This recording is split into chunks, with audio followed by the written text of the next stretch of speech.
Just call it faith in unsubstantiated claims. That's something to be ashamed. I'm an atheist. Coming at you from beautiful BC and Calgary, Alberta, this is Left of the Valley 2.0. My name is Kevin, and I was told that apparently I'm the worst she's ever had in bed, but I said, you can't judge that in 30 seconds. That's what she said? That's what she said. Joining me is the beautiful Christine. Hi, Christine. How you doing? I'm doing great. How about you? Fantastic. And we have a returning guest from last week, Aubrey and Kathleen. Ladies, it's a pleasure to have you back. We're glad to be here. Fantastic. We're going to have a great show this week because we have a very special guest. We have the legendary voice of the one and unique Thinking Atheist show. Seth Andrews is with us. Seth, it's always a pleasure, of course. Notice how he didn't introduce me as beautiful. He didn't say the beautiful Seth Andrews. Notice that omission. With, dare I say, the very sexy voice. Well, thanks for letting me play along. It's good to be here. Thanks for the invite. Nice to see you. Fantastic. Fantastic. So today we're going to be talking about Seth's latest book, Christianity Made Me Talk Like an Idiot. And what a fantastic title to begin with. So, Seth, I know for most atheists, you don't really need any introduction, but we always have new listeners. So maybe be so kind to give us a quick introduction as to who Seth Andrews is.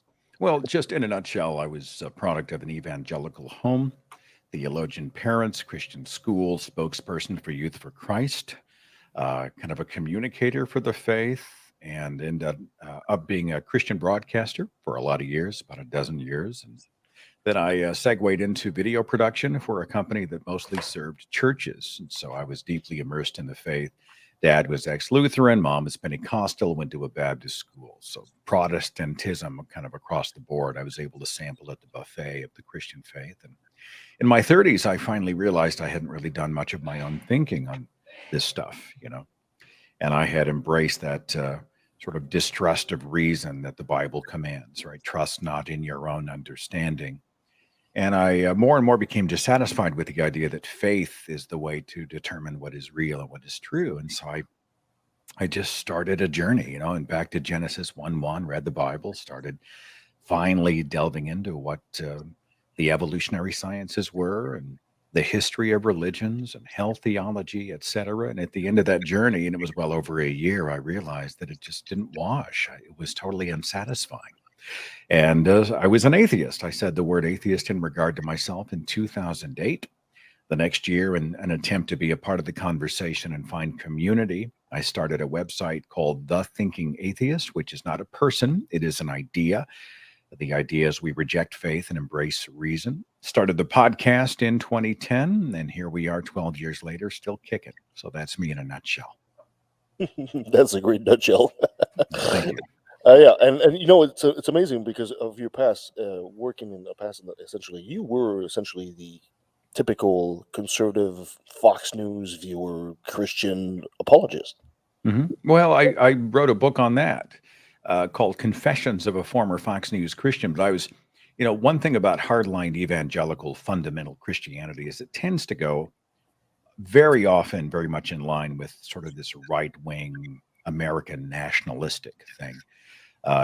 God is a conservative. This is kind of how we looked at it. And so I was that guy, I was raised around it. We read Newsmax magazine, and I read Ann Coulter books and listened to Rush Limbaugh, loved Sean Hannity, and it's funny because once I started to emerge from the faith, I was still leaning in that direction, but I went case by case back through a lot of my value system. And I thought, well, how much of these issues were colored by my religion? So, one by one, I went through the death penalty. How do I feel about that? Right to die issues, death with dignity, medical aid and dying issues. I realized that religion had colored my opinion on that. And so that changed dramatically. Reproductive choice, immigration, the role of healthcare in a civilized society. Those types of things. Were we a Christian nation? Well, I began to finally read about the founding fathers and find out kind of what that was about. And I found point by point, I had been looking through a religious lens and a very myopic lens. And I realized that I didn't hold to a great many of those things anymore. And so I guess I shifted sort of away from that into a much more liberal and what I would consider to be humanistic point of view. And so with the book Confessions of a Former Fox News Christian, I sort of reverse engineer how do we get here? What are the origins of the network? What about this culture of people who are essentially an information silo, taught to distrust all other information sources and get all of their news from Tucker Carlson, you know? And so that's kind of what that's about. But I escaped in a great many ways, and I'm glad to be here. So One of your many books that you've been writing, and I thoroughly enjoy your books. The last one I read was Sacred Cows, which also was funny.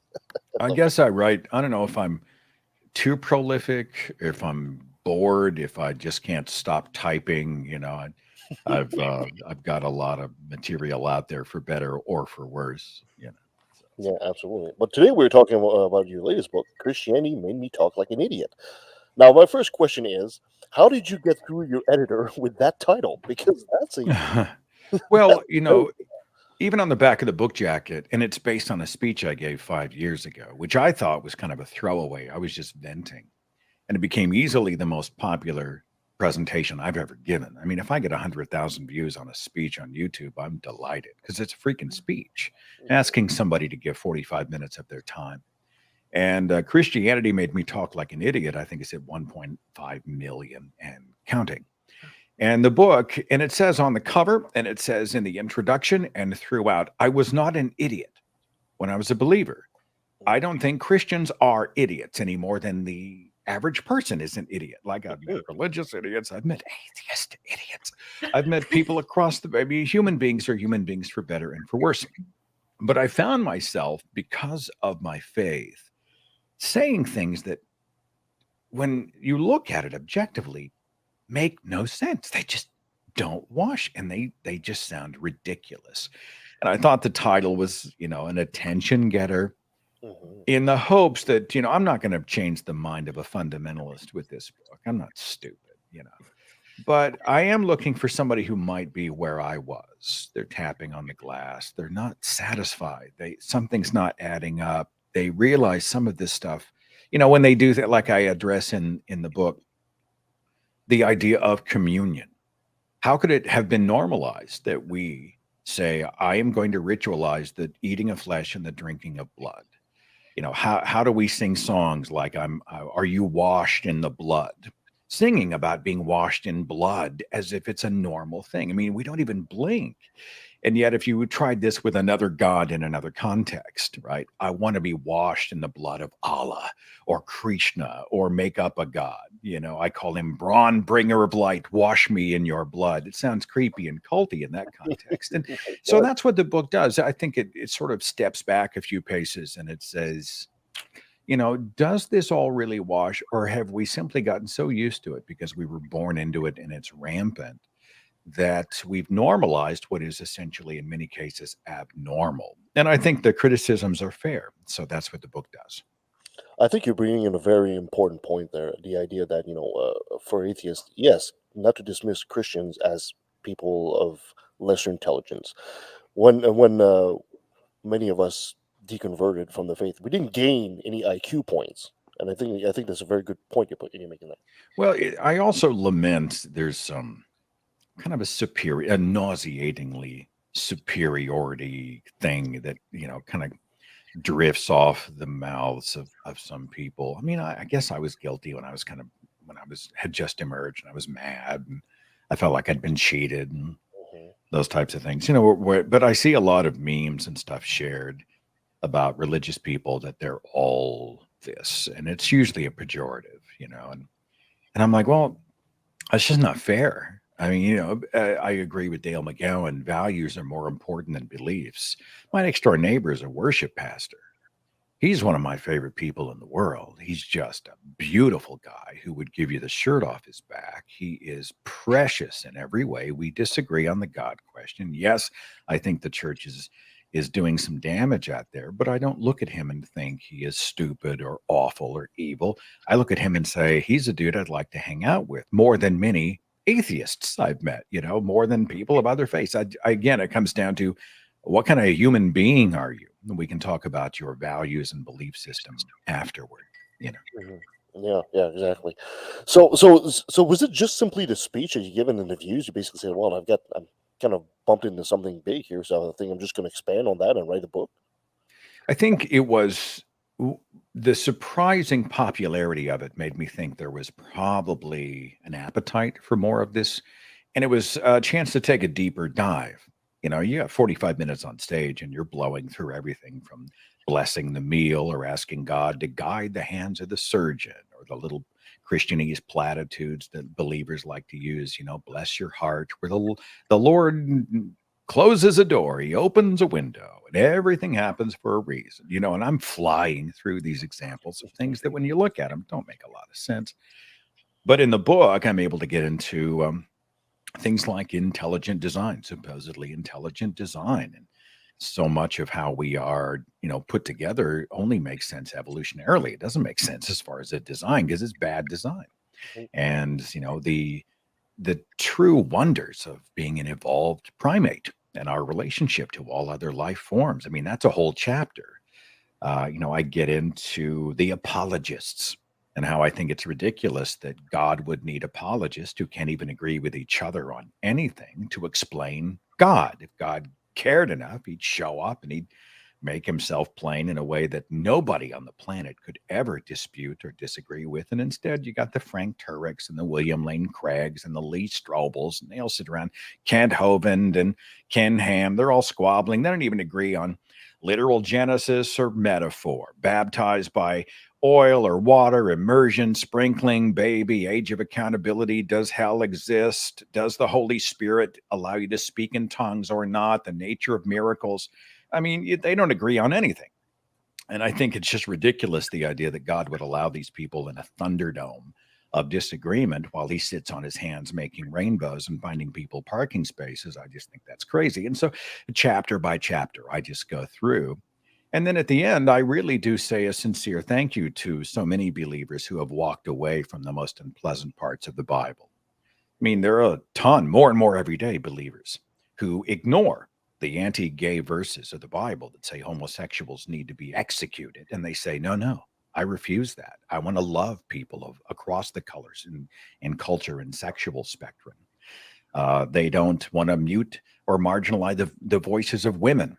They don't think a woman should have to be subservient or secondary to a man. They say, no, we are all equals. They write that off. And they, may have sort of custom fitted their own faith.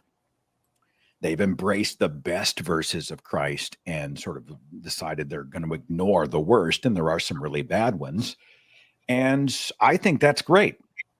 Granted, they're making a moral decision. They're making a moral judgment outside of the book that many people are saying is necessary to be moral, which I think is interesting. But they genuinely do want to be good people and they want to be good to other people. And the last chapter of the book is really a thank you to them. Thanks for taking a courageous step toward sharing our values as humanists to not be people of hate and judgment and division and damnation, but to be about loving people and accepting them and supporting them for who they are. Hmm. That kind of brings an interesting little question. Do you think that Jesus right now is, for Christian, he's obviously the Son of God. He's a divinity. Do you think down the road Christianity might evolve Jesus to become maybe more of a philosopher than anything else? Well, I'm not Yoda on this stuff, but I think Jesus is probably the one part of Christianity that will never go away. I don't, you can wipe hell theology off the map and you can sort of mute this idea that God does miracles like he did in biblical times. You can scratch out the anti-gay verses and you can sort of brush off as metaphor the genocide and slavery verses, etc. But I think Jesus is one of those. He's the franchise player of the entire religion. Do I think he would become mere philosopher? Well, I think in some ways he may already be that, but he will almost always be seen as a deity in some form. He will be a god, perhaps the god, and they will see him as a god who walked among humans, And he would say I mean, and I get that. I think the best teachings of Christ are great. Be humble. Love your neighbor, be charitable, blessed are the poor, give away all your stuff and not all, but I mean, try to be charitable to other people. And the best teachings of Christ, they're not original, but it doesn't mean they're not good.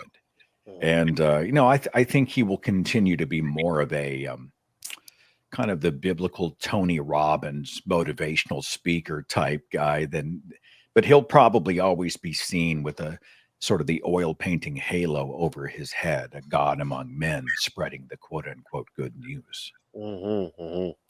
So when you went to your editor with the idea of the book, I recall the late great Christopher Hitchens when he said, religion poisons everything, and there was pushback from his editor saying, no, you can't really put a title like that. That's just too provocative. Did you bump into the same kind of issue with your editor? No, I actually, and again, I self-publish. It's not like I have a Penguin Books who's wants to own my stuff. I have the benefit of a built-in audience, and I do it my way for my reasons. I did get pushback a little bit with the previous book that tackled Fox News, probably because they were thinking, uh-oh, lawyers. But I went through a rigorous legal process to ensure that all of the editorial content that I used in the book was fair game, free speech, editorial content that was legal to be used, including the title of the book. At first, the publisher said, we have real concerns. And then I forward them all of the paperwork, the research, the documentation, the case studies, case law, etc., that buttressed my position. And then they reversed and said, okay, fine, we'll do it. But I didn't get too much pushback on this one. Yeah, I do wonder about some of the people in the supply chain, or not in the supply chain, but in the production chain. They have to be believers who are like, they're printing the books and boxing the books and shipping the books, who look at this and probably like, do they pick it up? Do they crank it open? Do they print an extra copy and take it home? Do they want to burn it? Do they pray over it? I do wonder about that. Yeah, there's a shipment missing all of a sudden. All these books. I see there's a copy and Greg Locke's burning it at his church in Tennessee. Well, how do you get the copy? Well, maybe you got it from the publisher. I do sometimes wonder, but my hope would be that people see it. I know it's got a harsh title, but I hope that people see it for what it is, and that is that it's directed at me. Christianity made me. I said dumb stuff. And I thought it was profound. I thought it was deep. I thought it was smart. But the truth is, dear Lord, we asked you, guide the hands of the surgeon, makes no sense. I sounded like an idiot. And I think it's fine for me to sort of focus that mirror back upon myself and dissect it. And I hope that maybe somebody else is having some of the same questions, and maybe they'll take the journey with me, Whenever I hear people talking about the book and the process itself, it seems like such an ordeal. I have no clue what you went through to make a book like that. How difficult is it for you to come up with a book and the printing and the editing and all that stuff? I mean, how much work is into that? I think it's probably like being a creator in any way. Like you're a songwriter, right? And you start humming something to yourself and you go, hey, I think that's catchy. Maybe somebody else would enjoy it. You sit down and you start writing the music and you're like, hey, this is pretty good. And you get halfway through and you're like, well, God, I'm not sure about this. And then you're 2/3 of the way through it and you're like, I think I may hate this. This is the worst thing I've ever heard. What am I doing? And, maybe you push through it. Maybe you put it on the shelf for a while and come back to it. And then when it's over, you can't be objective because you've heard it 1,000 times. And maybe this is the worst. I don't know. And you throw it out and you're desperate to get good feedback, but you're nervous. It's probably like somebody doing any kind of creative work. And books are the same way. Now, being a communicator, storyteller, I'm always just typing and speaking and blathering and yammering. And I just can't shut up. It's one of those, it's a flaw, and the fact that I type so fast, if I get the stream of consciousness going, I can throw a lot of stuff out, a lot of ideas out. But, I talk so much about much of this stuff, it just flows out of me. And I go in streaks. Maybe you guys do as well when you're doing your own work. Maybe you've sat down and you've spent hours typing a paragraph or prepping one thing or doing one thing. And the next day you throw it out and start again. And then a week later you sit down and the work's pouring out of you so fast you feel like you can't keep up. It's true inspiration. And that's what writing a book is like. It's probably like any other creative work. You Mhm. doubt it, you wonder, you hope it'll be good, you throw it on the shelf a dozen times, you almost throw it in the trash can another dozen times. But if you can push through, maybe you got something, you know? Fantastic. By the way, Christine, Kathleen, and Aubrey, don't let me monopolize this conversation. If you guys have a question for Seth, jump in by all means. Interrupt me, just jump in. I was just going to say, when I write, I bleed out every word. Yeah, it doesn't come easy, but It's it like comes what? out It's like, well. is it like childbirth? Like you are extracting it in some Or really like it's coming hardcore. out of all my pores, like what I word would mean, be right here? But, but Christine, when you sit down on one day, do you find like I'm fighting to get to the end of the sentence, and Yeah. then you can tackle the subject the next day, and it's just there magically, and you're like, it's perfect. Does that ever happen to you? Yeah, sometimes, rarely, and that's a good thing. But like I said, yeah, I pretty much bleed it all out. It's Yeah, yeah. but then a lot of people say, write everything and just don't, pay any attention and go afterwards and edit. So you get all your thoughts out, but I just can't do that. I have to bleed it through, I've deleted whole chapters. Like I'll Yeah. write a chapter and I'll go back 3 weeks later because I have to go back later. And Yeah. I'll be like, this is not right. It feels wrong. It's clumsy. And then I go through, and then I have her name is Jessica Vineyard, and she runs Red Letter Editing, and she's a developmental editor, and I trust her with my life almost. And she goes through and she's able to give me objectivity and say, well, you can be more clear here, or this example makes no sense, or this is redundant, or grammatical error, typo. She's my conscience, and so I like to stand on the shoulder of giants in that way. Yeah, a good editor is mandatory, or in the case of academic writing, getting your colleagues to review your work and that kind of Yeah. thing, right? It's very important. Yeah. Exactly. Fantastic. So the book finally came out, and you can find it pretty much anywhere you can get your books, I'm assuming. Yeah, you don't have to keep slugging the book, man. I'm just No, here no, to no, talk. that's It's okay. not like, I mean, I appreciate the support, but I mean, I'm good. I'm good. I'm happy just to be a part of the conversation. Yeah, you can just go to my website. All the links are there, sethandrews.com. And there's, links to the video and other stuff. And I've got a page for my dogs. People love Linus and Gracie, my children. And so I've got a whole web page just for my little precious puppies. Does anyone else talk to their dogs that way? Yes, Absolutely. always. Like I Why used to wouldn't have you? big dogs. I had German Shepherd, and then I had Great Danes for about Oh, 10 wow. years. I had a couple of Danes Nice. and big 170-pound dog. And when I met Natalie, she had a 4-pound Yorkie named Tootsie. And I was just like sneering, like, oh God. That's like, not a real dog. What is that? It's like a hamster gone wrong. It's not even a canine. What? And within 2 days, I was that person. I was like, I love you, Poopsie. Come here. I'm going to squeeze you and love you. And since then, I have become a small dog person. You can fit them in your lap. You can hug. They curl up with you on your neck when you sleep. And so anyway, Linus and Gracie are my two current, and they are my world. I'm just such a pushover for them. And they become little mini celebs. I'm always posting photos of them. So Yeah, I remember that you raised a bunch of money to get a van for Yeah. a shelter. Good on you. Yeah. Yeah, That was we cool. the short version of the long story is we had a rescue named Henry, whose people had watched that little 4-pound dog out of a puppy mill. He'd spent probably I don't know 8 years in a cage. I mean, it was just heartbreaking. And we rescued him, and he just transformed.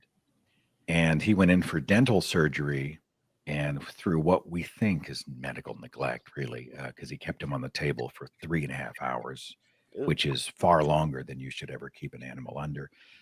His heart stopped and he died, and Yeah. we were devastated. We were just blindsided, and then we lost Toots 2 weeks later to a stroke, and so you can see we were both just kicked in the gut.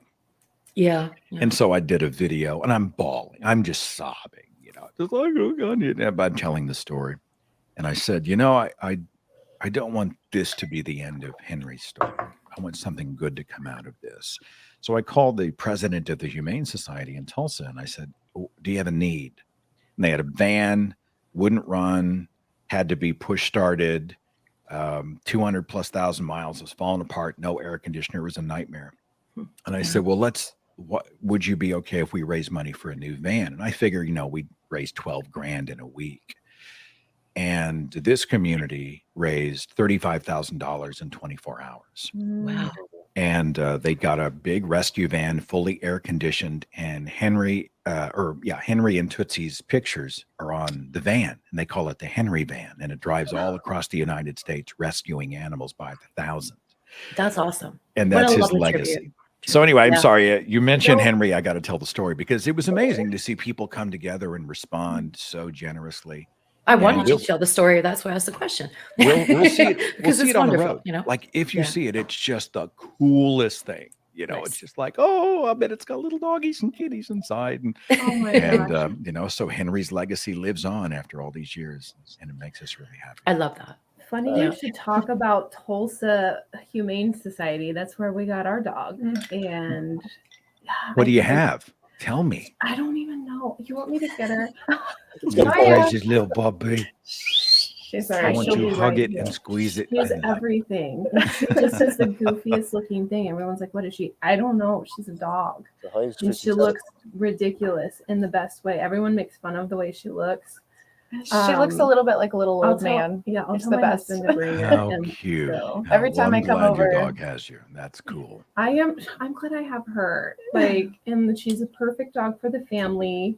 So you brought up Tulsa Humane Society, and I'm like, oh my gosh, they're a great organization. I'll never buy a dog. I will yeah. rescue for the rest of my life. And Yeah. honestly, I don't know about you, Kathleen, Mm. but when you see how many people have treated these animals, I Mhm. after we got Henry, I just thought there's some people I'm going to put in a cage for 8 years Yeah, and let it's- you know how it feels. Yeah. I want you to Yes. experience a little bit of what you subjected this animal to. I don't tend to be a vindictive type of person, but when it comes to that sort of thing, it really does. It makes my blood boil to see the others. Aw. I just want to go squeeze you. What a precious puppy. Every time I come over, she brings me a stuffed animal to show me. she's a That's- gift giver. Yeah. That's darling. Now, what's the dog's name? Maya, like Little Maya Maya. Angelou, but Nice to Maya. meet you, Maya. Nice to meet Thank you, you. Maya. That's adorable. Okay, sorry. Puppy time on the show. It's mandatory. Okay, that's what we call it. We took a left of the valley. That's what happens. We Yeah. took a There left. you go. So your book finally came out. How was it? I mean, we know atheists are going to respond very well to the book, obviously, but how about Christians? Was there any pushback from the Christian world? It's funny. I expected, if I'm going after the people who are questioning, doubting, dissatisfied, I figured it would then bleed over to the people in their circle, which would be the hardliners, and those people would come after me. And so I was bracing. I even put a folder together that just said hate mail. I don't get a lot. I don't get a lot of hate mail. I'm not a combative, confrontational guy. I love people. I'm married to a God believer. You know what I'm saying? I mean, I'm just that guy. So I don't attract a lot of the really nasty ones, but I did have a few. Somebody who was a believer came after me, and it's usually a flavor of one day you'll see when you die, right? One day when you stand before the throne of God, you will repent, which is, not exactly Christian love. It's really a threat. Interestingly, I got another one from somebody who was an atheist who felt that I hadn't been tough enough, to say that you're friends with believers and that you are sympathetic and empathetic and share your life with people who are God believers. These are the people who have ruined the world. How dare you enable them? You must hate them in the way that I hate them. And this is rare. I don't see a lot of this, but this person, it was all caps. Part of me wondered if maybe they had some sort of a mental imbalance of some kind. They were just unhinged. But overall, it's been, people have raised an eyebrow. People have asked some questions, but I haven't heard a whole lot directly. Who knows what they're saying when I'm not in the room. Mhm. when Kevin asked us to be guests again and mentioned your book, my husband and I were talking about it, and I think he looked it up on, I believe, Amazon, and it was doing very well in the Christianity and religion section, and we had a good laugh. He was like, I wonder if Amazon doesn't realize what this book is about. But, well, I'm sure Christian is one of the key words, or Yeah. religion. It's kind of I see the reverse thing when I produce a podcast or a video for an atheist YouTube channel. I have a ton of ads from like Christian movie producers and New Age spiritualists. There was one from Deepak Chopra. I mean, God. what exactly does Deepak Chopra think he's going to accomplish on my page? The material world is not physical, and you can think yourself out of aging, as of course his hair goes gray and falls out in front of all of us, as he's aging. But I think the algorithms and the keywords get weird. So. He and what's his name? The positive thinker and speaker you were talking about earlier. What's his name? Tony Robbins. He and Tony Robbins did this video, and they were talking about HIV and how you can think it away and all the shit. Like, how bloody dangerous can you be? Wow. I met Deepak Chopra at an event in New York years ago. We actually shared the stage together, and he's just as wacky in real life as he is on camera. I mean, that doesn't surprise me. I think he genuinely believes it. I think he is checked out of the hotel reality, and that's just. I mean, that's a guess. He may be a grifter, but he came off to me like a true believer. So. Well, the way you spoke actually made sense, and he makes none of that. Or that's a very poor imitation. People use words like metaphysical. I just think, wow, it's so impossible to pin down. It's so subjectively used. And, I'm a naturalist, or a methodological naturalist. I just feel like, if it's out there, it's like almost like the mind-body conversations. Like, well, the soul exists outside the mind, but the soul cannot be measured in any scientific way. It exists, but it cannot be seen or detected. And, I think, well, it's kind of convenient. Right? It's beyond our ability to see or measure. I think that's awfully convenient for those people who are making a truth claim on the subject. And the same goes true for Deepak Chopra on a number of issues. Philosophy metaphysics basically means the study of being, right? So it's not all necessarily airy-fairy. Why are we here? Where do we come from? How do we know? That kind of thing. So not all of metaphysics is necessarily supernatural, right? Well, that's good to know. In terms of a philosophy approach to it, right? Usually the context I hear is it's a little wooish. So I learned something new today. Thanks, Christine. Well, thank you. She cracked open a knowledge egg on my head just now. So. Thank you. It would be a quantum egg, because that's the one. Quantum. Yes. Quantum. It's part of our quantum reality. Oh yeah, so you hadn't had much pushback from the Christians, and which is a shame, because I was really hoping to see like Greg Locke really hold your book and say, "We're going to toss these books into the fire." And I offered him a book. He doesn't. I don't know if he knows who I am. I've done some videos and podcasts exposing his just vitriol, bile, and hatred. He is. We've always known people like Pastor Greg Locke existed. What terrifies me about him is his popularity. He has not as much in his tent probably, but online.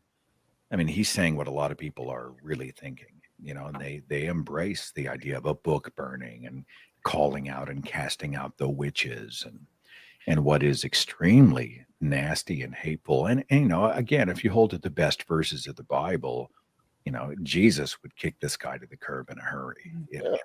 But I think I actually threw a feeler out, and I'm like, dude, if you're going to burn a book here. And then I did a TikTok video, because I'm, like your grandparents on TikToks. It's just pathetic. But I actually tried it. And I said, well, since he won't burn my book, I will. So I took it and just lit a match and laid it on top. And there's this very anticlimactic fizzling and a tiny like pin dot of charring on the front of the cover. And that's all I could come up with. See, God made your book fireproof. There you go. I believe it. It's a miracle. TikTok is, I struggle with TikTok. I'm a little bit like, it's like teaching an old person how to program the Blu-ray player. At some point, I'm like, well, I've just finally gotten my head around Facebook and Twitter. Stuff goes out to Instagram, freaking TikTok. I got to deal with something else. And how long are the videos supposed to be? And oh God, it's vertical video. That's an aberration. You can't do vertical video. How do you add the titles and what happens? Apparently, it's Thunderdome out there where people are falsely flagging and stuff gets deleted. And so I started a channel and I uploaded a couple of things and I haven't even gone back. So one of my daughters, my kids are obviously, younger than me and they get this and I'm not quite there yet, but they love it. And one of my daughters has an account that is just her videoing a baby doll in her room and she has millions of followers and thousands. And I cannot understand. She sends me these videos of her throwing a baby doll across the room and it has 60,000 likes. And I'm like, okay, I really don't understand. When I first started my YouTube channel, we had a lot of viewers and there were a lot fewer people doing this. So I had, a lot of people would flood into the page and they would be like, wow, this channel's really popular. And I'm like, well, I mean, relatively speaking, I may get 200,000 views or subscribers, but the water skiing squirrel has 400 million views. You know what I'm saying? All time. Yeah. So I'm just saying, I mean, if it's all relative, I have come in a distant runner-up to the water skiing squirrel and people getting kicked in the nuts on YouTube. Those are the videos that get the views, So if you could get that water skiing squirrel to burn your book, There's an idea. or at least go on, TikTok and admit he's agnostic. Maybe I could, have that, the agnostic. Ride that coattail. Fantastic. Well, these Karen videos are pretty popular these days, so maybe you could, get a Karen to burn your book. Yeah. It's weird seeing people who enjoy such a tremendous amount of latitude and privilege screaming. And it reminds me a little bit of what I came out of. When I was a hardcore Fox News fundie, I was programmed to fear. I mean, it's weird because we're supposed to be a confidence culture, right? The battle is already won. The greatest, most powerful being in the universe has protected us against the evil one. Satan's defeat is written in stone. He has no power, right? No weapon formed against me shall prosper. So I give that lip service, but I spent all my time freaked out about the devil. He's coming, he's embedded in our rock and roll albums and he's part of this. He's in this book or this movie, or the satanic cults are doing this or that, or beyond that, the socialists are coming. Democrats are in league with Lucifer. We're seeing this with QAnon stuff today, right? It's not just that they're Democrats, but they are Democrats who are going behind closed doors as pedophiles, trafficking in children, draining their blood to drink, to create some fountain of youth elixir, just crazy stuff, right? Everybody's coming for us. This political party, the immigrants are coming, the communists, the socialists, the Catholic Church. The end days are near. People are losing their minds. And I think this is not a confidence culture. It's really a culture that's perpetually afraid. And what we're seeing so much of, I think, in this climate is people who know how to weaponize fear are really motivating millions of people with fear as their rallying flag. Find an easily terrified demographic and scare them. And they will do crazy stuff when they're afraid, especially in large groups. And it's been a terrifying time to be alive in that way, because we've really seen the extremes come to the fore, and almost everything they are doing and saying, all you have to do is watch Tucker Carlson. It's fear. They're coming. They're going to get you. They're going to get your kid. They're going to take away your faith. They're going to steal your Bibles. They're going to make religion illegal. They want to abort all your babies. I mean, they just literally go after you. And there's a group of people that I think respond to those messages. And now they are afraid of everyone and everything. It's a tragic way to live, and it's dangerous. So dangerous. Yeah. It's tragic. It freaks me out. I have family in that, and I'm like, well, because you talked about having like Pentecostal, Baptist, stuff like that. Do you look at your family? I don't know where they are now, but as what I would like to call myself as a progressive Christian, I look at some of my family and I'm like, you guys are so full of religion and this is the all-knowing God, and yet you're so freaking scared. Yeah. Well, I came out of such a hardline, fundamental Bible literalist, thing. And my folks were so hardcore. I mean, I didn't know how abnormal it was till I got out. My father passed away last year, but he at one time committed to try to memorize the entire book of Revelation, and he made it through chapter 7. I mean, that's how hardcore he was. I don't know if you've read the book of Revelation, but it is an LSD fever dream of Just don't. It's not. It doesn't make sense. I mean, it can if you I know really it want to doesn't. make it make sense, You have to force it to. but I mean, you lost me, when the whore of Babylon flies in through space on the 7-headed dragon with 10 horns and there's blood coming out of the sky. yeah. I don't know. I'm out. I haven't I'm really out. touched that But one. mom is very much that way. And my parents saw me and were horrified. They stacked the deck and did everything they could to try to raise a child in the way that he should go. Christian school, Christian church, Christian everything. And to see me not just be a non-believer, but be on the front lines like this it has been shattering. And it kills me. It's like, it is not what I want. I didn't do this to hurt my family. Yeah. But I think everyone deserves an authentic life. And while I was surrounded by people who are living their faith, I mean, mom and dad got to be true to themselves. And my siblings who are religious are being true to themselves without apology. And I was always the one sitting on their hands trying to keep the quote unquote peace, which isn't peace in that context. It's just an absence of conflict, right? And I thought, well, how come I'm being treated with a different set of rules? Why can't I be me? And if a worthy God is up there, a moral God who sees a guy like me who's doing his best to try to figure it out, and I'll make the commitment to everybody that if God is revealed tomorrow, I'll delete the site, I'll change my position, I will make a public apology, right? I'm that guy. Like, let's just do that. Okay. Whatever happened. If evidence comes to bear, then what do you call it? Right. I think that's the Morally honest position. obligated to accept that evidence, right? If a God, and then we can get into the question of whether that God is worthy to be worshipped or followed. But I mean, I would want to know that. But if a worthy God is there, I don't think that God sends me to burn in hell for doing his best, for trying to be honest, for trying to figure it out, for trying to help other people to give themselves permission to live an authentic life, which is my thing. I'm not standing in the steps of Fundy churches saying, this is the stupidest stuff I've ever heard. I don't do any of that. What I'm interested in is what happens if somebody feels guilty for having their own thoughts and feelings. They've been told, well, you have to be like us, you have to echo our faith culture or carry the family standard or worship like us, or you're not allowed to love who you love, and if you do, we will penalize you in some way. I've seen college students' parents, their parents say, if you say anything else about questioning our faith, we're going to pull your college tuition. So not only are they holding him emotionally blackmailed, but he is being blackmailed financially, which may affect the rest of his life. It happens all the time.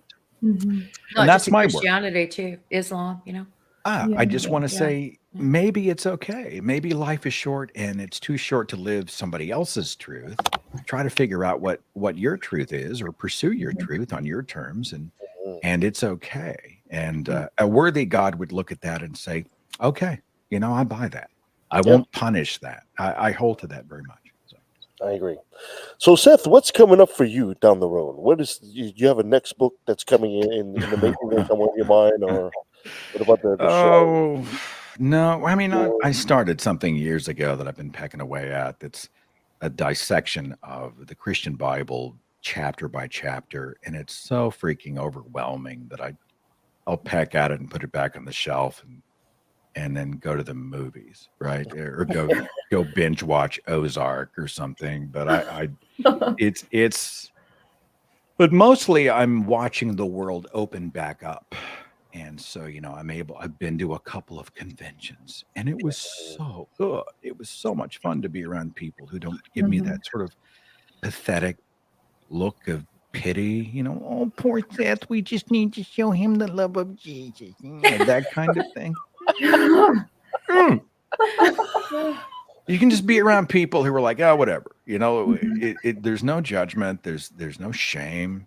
You're not like my mother's called me an embarrassment to the family, right? Well, I can go to the American Atheist Convention and there's none of that. It's, hey, we accept you for who you are. Yeah. And we can talk about the finer details. We can get into the philosophy and all the other stuff. But ultimately, it's a culture of, hey, it's okay. And so that's mostly what I'm doing. I'm getting ready to go to Fort Wayne, Indiana. I'm going to Toronto. I'm going to be in Memphis. I'm going to Minneapolis. I've got all these other things that are sort of coming together for the rest of the year. All those events are going to be listed at sethandrews.com. What's happening in Toronto? There's an event called the Blue Water Atheists, Humanists, something conference, Baja Con or something is what they call it. Okay. And so that's happening, Have I you? think, in August, I want to say. Okay. So, yeah, I mean, it's going to be cool. So let me get this straight. You're going to Toronto on purpose? Yeah, oh, yeah, absolutely. Oh, you're Well, better you know, than it's I. fun. People like me at the convention circuit because, they'll bring up these really, really, really, really, really smart people, like really smart PhD types, and they'll give a very substantive presentation. They like me because I'm flashy and loud. So I substitute verve and volume for substance. Right? I just go up and I just say, "Hey, hey, Ontario!" People are like, "Ah." So I'm the rodeo clown that comes in and just does loud, flashy, colorful slides and tries to stir the pot for 45 minutes. But it's a joy. It's doing a show for a podcast, as it goes out, but you don't get that immediate sonar ping of audience feedback, the eyes, the voices, the face, the expressions. But in a live environment, the audience and you have this amazing symbiotic relationship where you really can take the journey together. And it's always a ball. It's just always so much fun. So, Nice. Yeah. Seth, thank you so much for being on the show with us today. And the book is Christianity Made Me Talk Like an Idiot. You can find that at sethandrews.com, right? I feel like I need to give you my Amex number for all the mentions you've given me. I have guilt. Well, it's an honor. Ultimately, the book is the book, whatever. It's mostly, I think, about people just being people. I mean, we're all a great example. We probably come from a variety of different perspectives, opinions, beliefs, values, etc. But at the end of the day, I think we have so much more in common than we ever would have in disagreement. And you're the kind of people I'd love to just hang with. I think it'd be fun if we could all be in the same room and just chill. And I think, if we can focus on our shared humanity more and stop finding these, this tremendous eagerness to find points of division and splintering and whatnot. But, I think we're missing a lot of opportunities to share life together, as they would say in the church, to do life together. And I'm honored to be able to do this conversation with all of you. I just think you're fantastic, and I'd love a chance to see you in person one day soon. Yeah, I hope to see you again soon. We've hung out. And yeah. Oh yeah. Well, I know Christine. We go. Bring him coffee. Bring him coffee. Yeah. You should do it like a new podcast, just like the connoisseurs of coffee. Just discuss coffee brands. Free. That'd be fun. I would subscribe. I'm ready. The problem is you can't smell coffee on the internet. Like part of the experience is you have to breathe it in, sweet nectar of the gods. Because when I'm done with my coffee, it's like candy, right? I've got Splenda, I've got my creamer, a little sprinkle of cinnamon. I mean, it's like dessert. So that may not even be coffee to the purists. I do not know. But no, it's been a lot of fun for me. I appreciate the invite. Seth, before I let you go, I gotta have you say, hi, this is Seth Andrews, and I took a left at the valley. Hi, this is Seth Andrews, and I took a left at the valley. Fantastic.